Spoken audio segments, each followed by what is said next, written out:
After building many memories on Lake Poygan, I finally made the trip to the historical marker of the Poygan Paygrounds.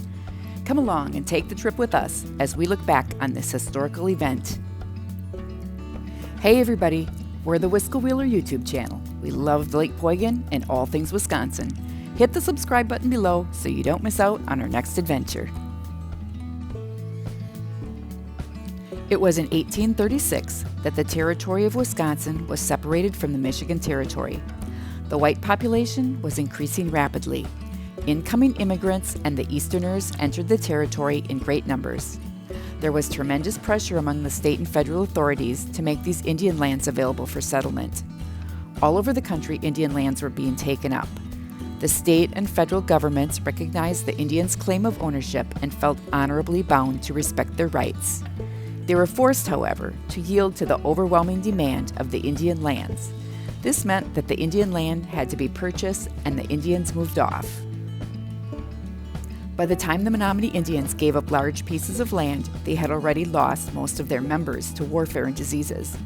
In 1836, the Wisconsin Territory came into being, and in order to get ready for a large influx of white settlers, the Treaty of Cedars was made.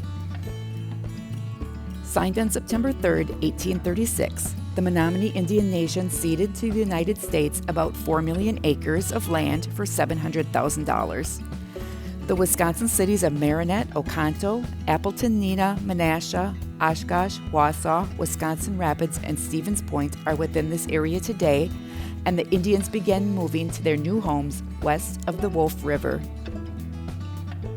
This laid a rich cultural history for the town of Poygan. After surrendering their land, the Menominees moved and settled to the town of Poygan and spread their teepees along the lakeshore. All financial dealings related to this land transaction occurred at the Poygan Paygrounds, which were located in the town of Poygan. Payment was made every October in 20 annual installments on these grounds. The Indians were met by the government agents. The moment the last dollar was paid, down went the American flag, and the agent and his men rushed to their boats from the scene of the action. That's when the whiskey seller and various vendors of all kinds took the field. Hundreds of white men who congregated would invariably manage to be on the ground at payday. These merchants came from all parts of the country. The Treaty of Lake Poygan was negotiated on October 18, 1848 at Lake Poygan near Winneconne. The Treaty of Lake Poygan arranged for the sale of their remaining lands, and the Menominee were offered a reservation in Minnesota, which they refused. Chief Oshkosh persuaded President Millard Fillmore to permit the tribe to remain on its Wolf River lands in Wisconsin.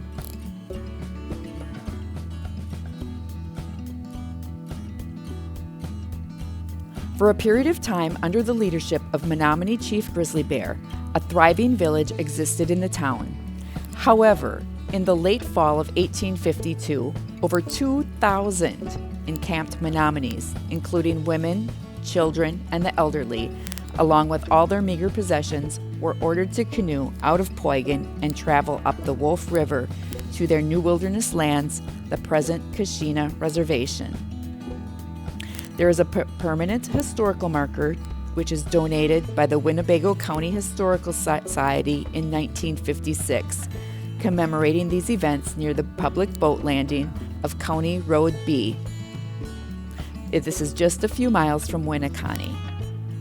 The early white settlers did not wait until the Indians were moved off before they moved in.